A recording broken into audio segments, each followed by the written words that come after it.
갈릴리 바다하고 디베랴 바다 건너편으로 가시매 우리가 알라니 이는 우리들에게 하신 표적을 보이리라. 예수께서 산에 오르사 제자들과 함께 거기 앉으시니 마침 유대인의 명절인 유월절이 가까운지라. 예수께서 눈을 들어 큰 무리가 자기에게 오는 것을 보시고 빌립에게 이르시되 우리가 어디서 떡을 사서 이 사람들과 먹게 하겠느냐 하시니 이렇게 말씀하시면 친히 어떻게 하실 것을 아시고 빌립을 시험코자 하심이라. 빌립이 대답하되 각 사람으로 조금씩 받게 할지라도 200데나리온의 떡이 부족하리이다. 제자 중 하나 고 시몬 베드로의 형제 안드레가 예수께 여짜오되 여기 한 아이가 있어 보리떡 5개와 물고기 2마리를 가졌나이다. 그러나 그것이 이 많은 사람에게 얼마나 되겠사옵나이까? 예수께서 가라사대 이 사람들과 함께하라 하시는데 그곳에 잔디가 많은지라 사람들이 앉으니 수요가 5,000쯤 되더라.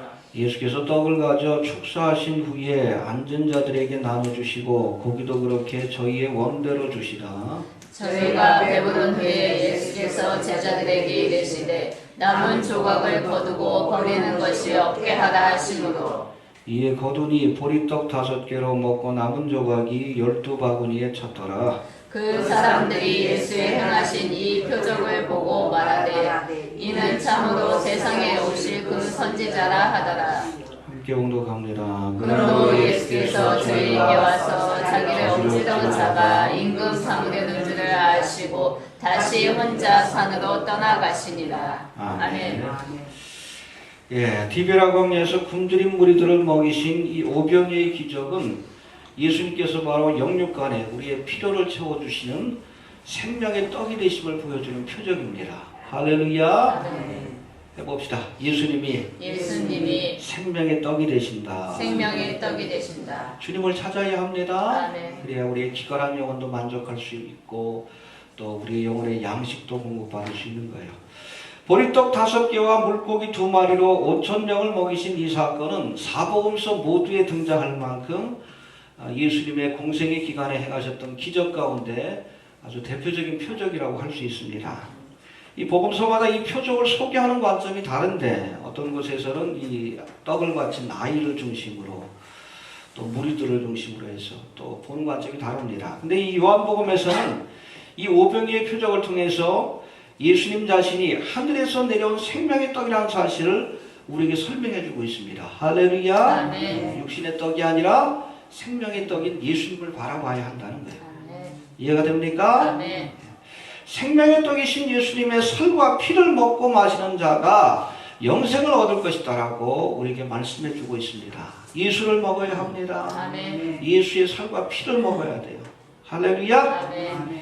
앞으로 이 오병이의 표적에 대해서 우리가 오늘과 또 다음 시간에 걸쳐서 살펴볼 터인데 오늘은 그 첫 번째 시간으로 특별히 이 오병이의 표적이 기적이 일어나는 그 과정 속에서 제자들이 보여주었던 믿음에 대해서 한번 생각해 보도록 하겠습니다.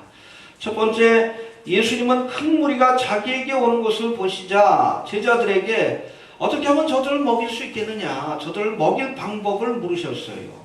알겠습니까? 아멘.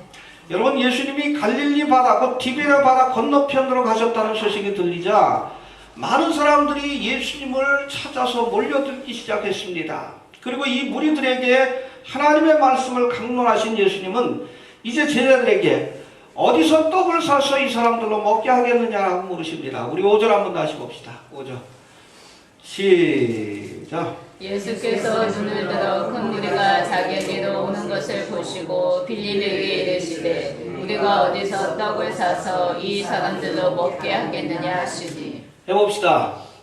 어디서 떡을 사서 이 사람들로 먹게 하겠느냐.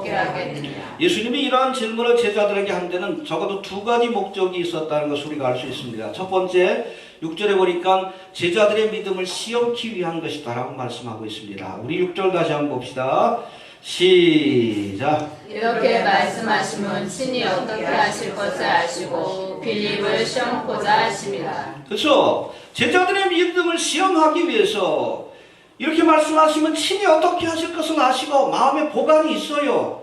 갖고 있는 생각이 있습니다. 이렇게 하리라. 이미 예수님은 계획을 갖고 계셔요. 그럼에도 불구하고 제자들에게 어떻게 하면 먹을 수 있겠느냐라고 물으셨어요. 이것은 제자들의 믿음을 시험기 위한 것이다 라고 말씀하고 있습니다. 할렐루야.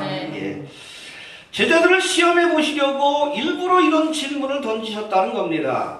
스스로 해결하기 힘든 어려운 문제, 그렇죠? 어떻게 5,000명을 먹여? 그것도 남자 장정만 5,000명이지. 한 2만 명, 3만 명 되는 무리입니다. 어떻게 그 많은 무리를 먹일 수 있겠어요? 가지고 있는 돈도 없고, 돈이 있다고 해도 그 떡을 어디서 삽니까? 일부러 어려운 질문을 던진 거예요. 어려운 문제를 낸 겁니다. 그건 이 빌립과 제자들의 믿음을 시험하기 위한 거예요. 이해가 되십니까? 아멘. 여러분, 때때로 하나님은 믿음의 사람들을 시험하십니다. 해봅시다. 믿음의 사람들을 시험하신다. 흔들어 보셔요. 축복을 주고 사명을 맡기기 전에 그것을 감당할 만한 그릇이 되는가 확인하기 위해서 시험해 보십니다. 모리아 산상에서 아브라함에게 독자 이삭을 바치는 시험을 하셨어요. 왜? 여호와 이레의 축복을 주시려고. 할렐루야. 아멘. 요백에도 물질적인 시험을 허락하셨습니다. 또 그 자녀들이 하루아침에 죽는 그런 모진 시험, 또 건강을 잃어버리고 명예를 잃어버리는 아주 모진 시험을 사탄 마귀로 하여금 이 욥을 흔들어 놓도록 하나님이 허락하셨어요. 왜 그렇습니까? 갑절의 축복을 주시기 위한 주님의 뜻이 있는 거예요. 이해가 되십니까? 아멘. 여러분, 모세도 출애굽의 사명을 받기까지 미디안 광야에서 40년 동안 연단받고 시험을 받았습니다.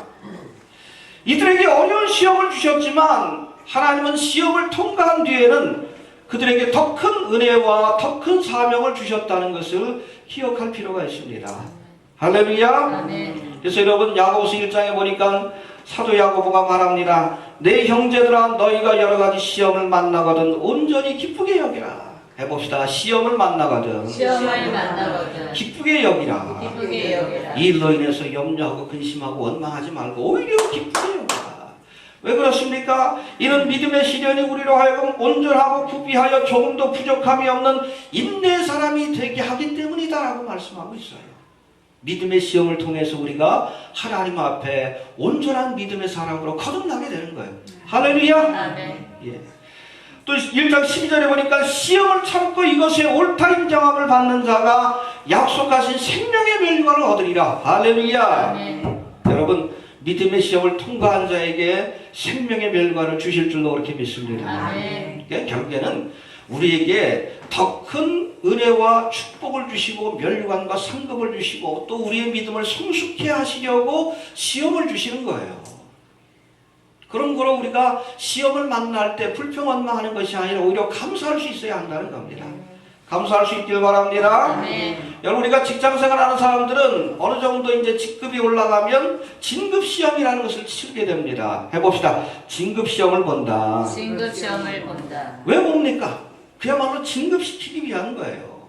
직책을 높여주고 또 월급도 높여주기 위해서 그것을 감당할 만한 능력이 되는가, 소양이 충분한가 알기 위해서 진급시험을 치르는 거예요. 여러분, 하나님이 주시는 시험은 일종의 진급시험입니다. 우리에게 더 큰 상급과 직분을 맡기기 위해서 시험을 허락하시는 거예요. 그러기에 시험을 만나거든 오히려 기쁘게 여기라. 하나님이 내 믿음을 인정해 주셨구나. 나라에는 더 큰 축복과 사명을 주시려고 이런 연단과 시험을 주신다 생각하고 감사할 수 있어야 합니다. 아멘. 여러분, 예수님은 오병이의 표적을 보여주시기 전에 먼저 제자들의 믿음을 시험하셨습니다. 왜 그렇습니까? 이 주님의 놀라운 사역에 저들이 동참할 만한 믿음이 있는가를 확인하기 위해서 이 시험을 허락하신 줄로 그렇게 믿습니다. 아멘. 또 두 번째, 어디서 떡을 사서 이 사람들로 먹게 하겠느냐? 이 질문은 제자들의 사명이 무엇인가를 확인시켜 주시는 질문이에요. 해봅시다. 어디서 이 사람들로 떡을 사서 먹게 하겠느냐? 그렇죠. 이들을 먹이는 사명이 너희에게 주어졌다는 것을 주님께서 확인시켜 주시는 질문이에요. 알겠습니까? 해봅시다. 무리들을 먹여야 될 책임들이 우리에게 있다. 그걸 확인시켜 주기 위해서 이해가 되십니까? 아멘. 이 마태복음 14장에 보면 예수님이 오병이어의 기적을 일으키기 전에 제자들과 나눈 대화가 조금 더 좀 상세하게 기록되어 있는 것을 우리가 알게 됩니다. 예수님을 따라온 무리들이 배고픔에 지쳐있는 모습을 보자. 그렇죠? 예수님을 쫓아와서 주의 말씀을 듣느냐고 배고픔에 지쳐있어요. 피곤하고 배고픈 그런 상태에 있습니다. 이 모습을 보자 제자들이 예수님께 말합니다. 예수님, 이곳은 빈들이요 때도 이미 저물었으니 무리를 보내어 마을에 들어가 먹을 것을 좀 사 먹게 하소서. 좀 지쳐 있으니까 음식이라도 먹고 다시 오도록 그렇게 조치를 취해 주옵소서 요청합니다. 그런데 이 청을 들은 예수님께서는 오히려 제자들에게 갈 것이 없다, 보낼 필요가 없다, 너희가 먹을 것을 주라 말씀하십니다. 해봅시다. 너희가 먹을 것을 주라. 먹을 것을 주라. 우리의 책임이라는 얘기예요. 알겠습니까? 이게 지도자의 책임이에요. 국민들이 굶주리고 좀 어려움이 있으면 우리 지도자가 그것을 책임의식을 느껴야 돼. 남 탓하면 안 됩니다. 내가 책임을 져야 돼. 특별히 목자의 사명을 맡은 자들은 양떼를 먹이고 돌볼 책임이 있어요. 책임의식을 가져야 된다는 거예요. 이해가 됩니까? 아멘. 제자들에게 무리들을 먹일 책임이 있다는 사실을 확인시켜 주기 위해서 예수님께서 어디 가서 이 얘기들을 먹일 수 있겠느냐, 양식을 구할 수 있겠느냐 질문하시고 너희가 먹을 것을 주라라고 말씀하신 거예요. 해봅시다. 너희가 먹을 것을 주라. 먹을 것을 주라. 여러분, 12제자들은 특별히 하나님의 사역을 위해서 선택받고 훈련받은 자들입니다. 이들이 나중에 누가 돼요? 12사도가 되는 거예요. 그렇죠? 예수님 앞에서는 제자였지만 세상에 나가서는 주님을 대신하는 사도의 직분을 감당하게 됩니다. 이런 하나님의 사역자가 최우선적으로 해야 할 일이 바로 하나님이 맡겨주신 양떼들을 먹이고 돌보는 거예요.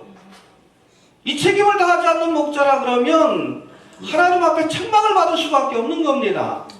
해봅시다. 목자의 사명은 양떼를 먹이고 돌보는 것이다. 그래서 우리 요한복음 21장에도 보니까 부활하신 예수님이 베드로를 찾아오셔서 다시금 사명을 회복시켜 주셔요. 그렇죠? 십자가의 사건 앞에서 베드로가 예수님을 모른다고 몇 번? 세 번이나 모른다고 부인했어. 그러니까 이 베드로를 향해 뭐라고 물으십니까? 내가 나를 사랑하느냐? 그죠? 내가 나를 부인했느냐? 왜 나를 모른다고 했느냐? 그게 물으신 것이 아니라 아직도 내가 나를 사랑하고 있느냐? 베드로가 뭐라고 합니까? 주여, 내가 주를 사랑하는 줄 주께서 아시나이다. 할렐루야. 해봅시다. 주여, 내가 주를 사랑하는 줄 주께서 아시나이다. 자신 있게 하지 못했어요. 옛날처럼. 그럼요, 내가 주님을 사랑하죠. 왜? 장담했다 예수님을 세 번이나 부인했거든. 주님 아시지 않습니까? 아시지 않습니까? 그때 예수님이 뭐라고 말씀하십니까? 그 고백을 들으시고 나서 내 양을 먹이라. 또 내 양을 치라. 돌보라는 얘기예요. 키워리. 구체적으로는 내 양을 먹이라는 말씀을 2번 주셨고 내 양을 치라는 말씀을 한 번 주셨어요. 이게 목회자의 사명이에요. 최우선적인 사명은 양떼를 먹이는 겁니다. 목사가 해야 할 일들, 여러분 교회 건축하는 게 목사가 할 일이 아니요.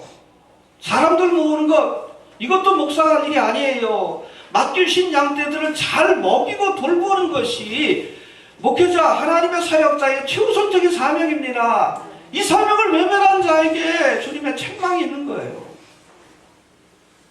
요즘 목회자는 너무나 바빠. 쓸데없는 일에 바빠요. 쓸데없는 일. 교회 건축한다고 온갖 신경을 거기다 쓰다 보니까 설교 준비할 시간도 없고 마음의 여유도 없어. 그냥 주일날마다 그냥 급하게 하나님 말씀 전하니 왜 배고프지. 영혼의 양식을 먹어야지 만족함을 얻고 힘을 얻고 사명을 감당할 터인데 이 양떼들도 매일 배고픈 거예요. 말씀을 듣지 못하니까.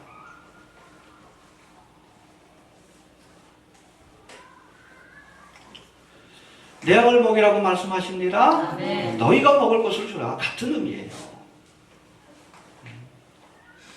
목자의 사명을 맡은 제자들, 주의 종들의 최우선적인 사역은 바로 맡겨주신 양떼들을 먹이고 돌보는 사역임을 기억할 수 있게 되길 바랍니다. 이 사역을 잘 감당하기 위해서 그 옛날 에스라도 그랬잖아요. 바벨론에서 귀한 2천 귀환자들 데리고 와서 하나님의 사역을 감당하기 전에 그가 말씀에 능통한 자입니다. 그럼에도 불구하고 에스라 7장 10절에 보니까 에스라가 여호와의 율법을 연구하여 준행하며 이 율례와 규례를 하나님의 백성들에게 가르치기로 결심했다. 할렐루야. 해봅시다. 말씀을 연구하고 준행하고 가르치기로 결단했더라. 할렐루야. 이미 말씀에 능통한 자지만 더 하나님의 말씀을 연구하고 또 본인이 아는 걸로 끝나면 안 되잖아. 내가 먼저 실천해야지. 내가 먼저 준행하고 또 깨달은 말씀을 열심히 가르치기로. 그래야 이스라엘의 회복, 참된 이스라엘의 영적인 회복이 이루어지기 때문에 에스라가 하나님의 말씀을 연구하기로 결심했고 준행하기로 결심했고 또 부지런히 가르치기로 결심했다는 거예요. 그래야 합니다. 알겠습니까? 이 땅의 목회자들이 회개해야 돼. 열심히 하나님의 말씀을 연구하고. 아니, 종말론에 대해서 모르면 배워야지. 왜 배우려고 하잖아요. 참 희한한 사람들이요. 알려고 해야죠. 그렇죠? 자꾸 왜 피해갑니까? 왜 창세기부터 쭉 강의하다가 왜 요한계시록 앞에서 그냥 또 창세기로 넘어가? 모르면 알려고 해야지. 아니, 목회자가 모르는데 평신도가 어떻게 알아?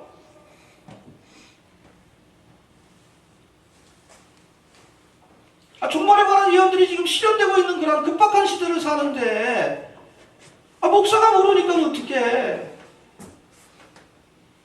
방향을 제시해주고 하나님의 예언의 말씀이 이렇게 실현되고 있다는 것을 알려줘야지.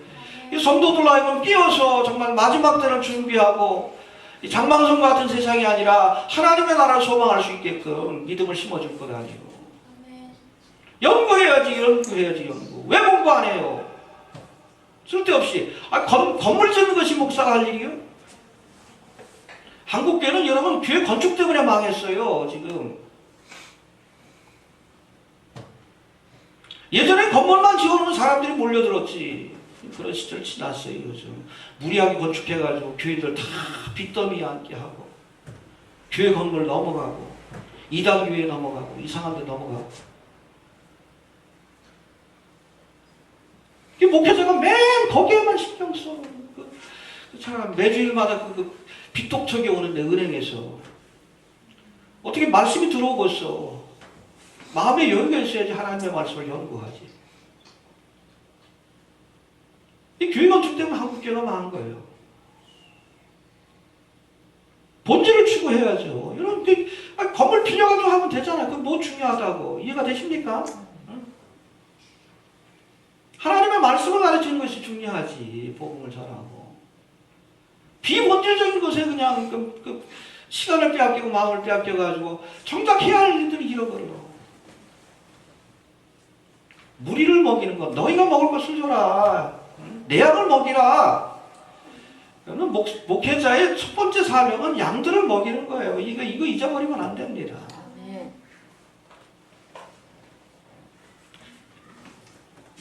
알겠습니까? 네. 이렇듯 예수님이 던진 질문에, 그쵸? 너희가 먹을 것을 주라. 주님이 말씀하시고, 어디서 이렇게 떡을 사서 먹일 수 있겠느냐. 주님께서 질문하자, 제자들이 답변을 가져왔어요. 근데 이 가져온 답변은 저들이 가진 믿음의 한계를 우리에게 보여주고 있습니다. 먼저 빌립. 예수님께서 뭐라고 합니까? 너희가 먹을 것을 줘라. 어디서 이 떡을 사서 먹일 수 있겠느냐. 질문하니까, 빌립은 곧바로 예수님의 말씀을 듣자마자 뭐 했어요? 우리 7절 한번 봅시다. 시작. 빌립이 대답하되 각 사람으로 조금씩 받게 할지라도 200데나리온의 떡이 부족하리이다. 그렇죠. 우리가 어디서 떡을 사서 이 사람들로 먹게 하겠느냐 예수님 부르시니까 빌립이 뭐 했어요? 계산기를 두드립니다. 해봅시다. 계산기를 두들겼다. 세배 받는 사람이에요. 그래서 결론이 뭡니까? 각 사람에게 조금씩 받게 할지라도 200데나리온. 한 데나리온이 뭐죠? 남자 장정의 하루 품삯이에요. 그래서 뭐 기술 있는 사람들, 목수 같은 사람 20만 원, 30만 원 받고 일반적인 사람들 한 10만 원은 받아요, 보통. 품사. 200데나리면 어느 정도 되는 돈이? 10만 원씩 따지면 한 2천만 원 되는 돈이에요. 아, 예수님과 제자들에게 그런 돈이 어디 있어? 큰 돈이. 해봅시다. 조금씩 받게 할지라도 조금씩 받게 할지라도 200데나리온의 떡이 200데나리온의 떡이 부족하리이다. 부족하리이다. 이게 뭡니까? 우리에게 그만한 돈이 어디 있습니까? 또 돈이 있다 해도 그 많은 빵을 어디서 살 수 있겠습니까? 2천만 원어치 그 광야에서 어디서 빵을 사? 어디서 구합니까? 인간적으로 계산해보니까 도저히 불가능해. 시작도 하기 전에 안 된다라고 결론을 지는 거예요. 이게 빌립의 믿음의 한계입니다. 그러나 여러분, 이 빌립의 대답이 야박하게 들리긴 하지만 어찌 보면 인간적인 면에서 살필 때는 가장 현실적이고 정확한 판단이기도 합니다. 그렇지 않습니까? 세상적으로 따지면 정확한 판단이에요. 정확하게 본 겁니다. 근데 문제는 이 빌립이 그들 곁에 예수님이 계시다는 사실을 계산에 포함시키지 않은 거예요. 이거 됩니까? 창조주 되신 예수님이 그들과 함께 계시다는 사실을 망각하고 계산기를 두들긴 거예요. 우리는 못합니다. 그러나 누가 계셔요? 그렇죠. 그야말로 무에서 유를 창조할 수 있는, 하늘에서 만나를 내릴 수 있는 예수님이 계시잖아요. 그걸 계산에 포함을 시켜야지. 사람이 할 수 없는 것은 하나님은 하실 수 있다. 할렐루야. 예. 항상 우리가 하나님이 할 수 있다는 믿음을 갖고 모든 문제를 바라봐야 돼. 내가 바라보면 도저히 해결이 안 되지. 그러나 하나님의 관점에서 주님이 함께 한다는 믿음을 갖고 바라보면 별것 아니요. 여리고성을 정탐했던 그 12명의 정탐꾼, 10명의 정탐꾼은 자신들의 모습을 보면서 가나안 땅에, 그러니까 아모리 족속이라든지 그 장대한 성, 여리고성과 같은 성을 바라보니까 도저히 불가능했지. 그들 앞에 서니까 우리가 메뚜기와 같았나이다. 거기 들어가면 죽습니다. 여호수아가 하려면 어떻게 했어요? 하나님을 바라보고 그걸 바라봤어. 그러니까 별것 아니요. 아무리 성이 견고해도 그들이 아낙자손, 그렇죠? 네피림의 우선인 아낙자손과 같은 거대한 족속이라 할지라도 하나님이 함께 하시면 저들은 우리의 밥이다. 할렐루야. 아멘. 이게 믿음이에요. 믿음.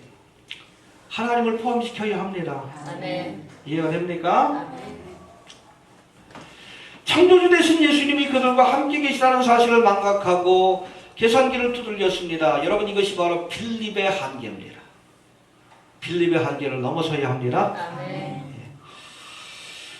두 번째, 너희가 먹을 것을 주라는 말씀에 빌립은 앉아서 뭘 했어요? 계산기만 두들겼어요. 그리고 아예 안 된다 결론을 내리고 그냥 포기하고 말았습니다. 이게 빌립의 한계예요. 하지만 베드로의 동생이었던 안드레는 그 형을 좀 닮은 것 같아. 행동하는 사람이요. 양식을 구하기 위해서 나름대로 열심히 돌아다녔어. 할렐루야. 네. 예. 이 안드레는 행동하는 사람입니다. 그 형을 좀 닮았어요. 그냥 뭐 하자 그러면 그냥 되든 안 되든 행동합니다. 근데 사실 이게 믿음이에요. 행함이 있는 믿음을 가져야 합니다. 아멘. 그러나 무리 가운데 부지런히 돌아다니며 그가 구한 것은 뭐예요? 보리떡 5개와 물고기 1마리. 한 아이가 자기 먹으려고 싸운 도시락이에요. 고급스러운 음식도 아니요. 그냥 보리떡 5개. 떡이라고 되어 있지만 빵이죠. 보리로 만든 거친 빵입니다. 그 그냥 먹자니 그냥 먹기 힘드니까 거기 소금에 절인 생선 있죠. 2마리. 저고리 같은 거. 그런 거. 겨우 돌아다녀가지고 구한 것이 보리떡 5개와 물고기 1마리, 한 아이가 2마리 그 바친 그 도시락에 불과했어요. 여기에 실망한 안드레가 예수님 앞에 푸념을 걸어놓습니다. 우리 9절 한번 봅시다. 9절. 시작. 여기 한 아이가 있어 보리떡 5개와 물고기 2마리를 가졌나이다. 그러나 그것이 이 많은 사람에게 얼마나 되겠사옵나이까. 그렇죠. 5,000명의 굶주린 무리들을 먹여야 하는데 가진 것은 5병이었 뿐입니다. 도시락 하나밖에 없네요. 이것밖에 구하지 못했습니다. 무리들을 먹이기 위해 수고했지만 겨우 구한 것은 작은 도시락에 불과합니다. 여러분, 이처럼 빌립이 두들긴 계산기가 인간적인 판단의 한계를 보여주고 있다면 안드레가 가져온 이 오병이어는 인간적인 노력과 수고의 한계를 보여주고 있어요. 우리 노력해도 우리가 할 수 있는 일은 한계가 있어요. 이게 상징하는 거예요. 오병이어가 바로 안드레의 모습, 제자들의 모습을 상징하고 있습니다. 우리가 할 수 있는 건 이것밖에 없는 거예요. 너희가 먹을 것을 주라. 이 말씀을 주신 예수님은 제자들로 하여금 인간적인 판단과 지혜와 노력에는 한계가 있다는 사실을 깨닫게 해주시려고 일부러 이런 시험을 하신 거예요. 저부터 못할 줄 아셨습니다. 근데 그 한계를 깨닫게 해주시려고. 해봅시다. 우리의 힘으로 되지 않는다. 자, 아무리 지혜를 다 내봐도 계산기를 두들려 봐도 우리의 힘으로는 안 돼. 안 돼. 도저히 안 돼. 아무리 노력해도 그쵸. 무리들 가운데 그냥 하루 종일 돌아다녀도 얻을 수 있는 것은 오병이어밖에 없어. 우리의 노력과 수고에는 한계가 있다는 거예요. 그 한계를 깨닫게 해주시려고. 우리의 지혜와 노력으로 되지 않는다는 사실을 깨닫게 하시려고 처음부터 우리의 힘으로 풀 수 없는 불가능한 문제로 시험하셨다는 거예요. 그렇다면 우리의 지혜와 수고로 할 수 없다는 것을 깨달았을 때 우리가 할 수 있는 최선은 뭡니까? 예수님을 바라보고. 할렐루야. 아멘. 네. 하나님은 그때 우리를 궁지에 몰아가셔요. 왜? 하나님을 바라보게 하시는. 도저히 우리가 해결할 수 없는 어려운 문제를 만나게 하십니다. 홍해 바다에 가두십니다. 왜? 하나님을 부르게 하시려고.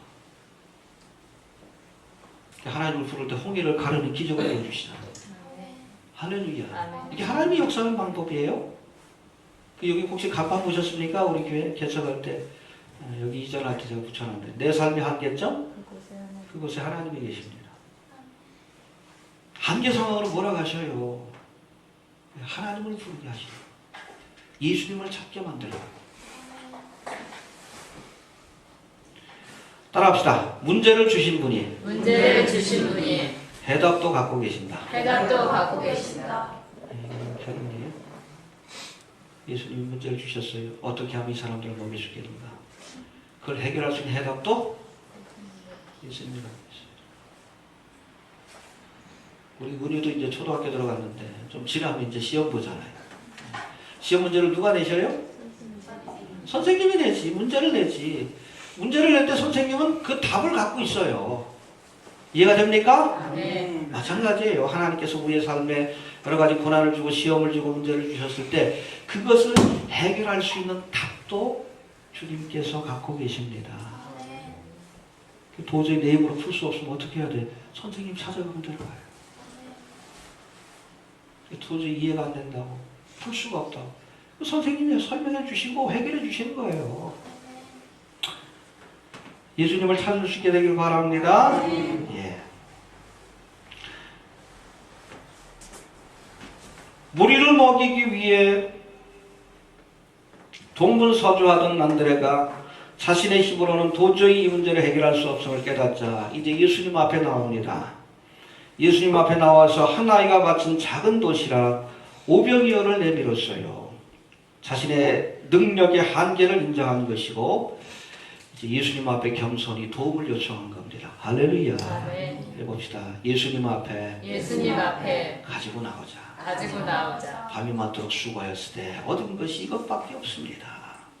베드로도 그랬죠? 안드레도. 열심히 수고했지만 5병이어밖에 내가 얻은 것이 없습니다.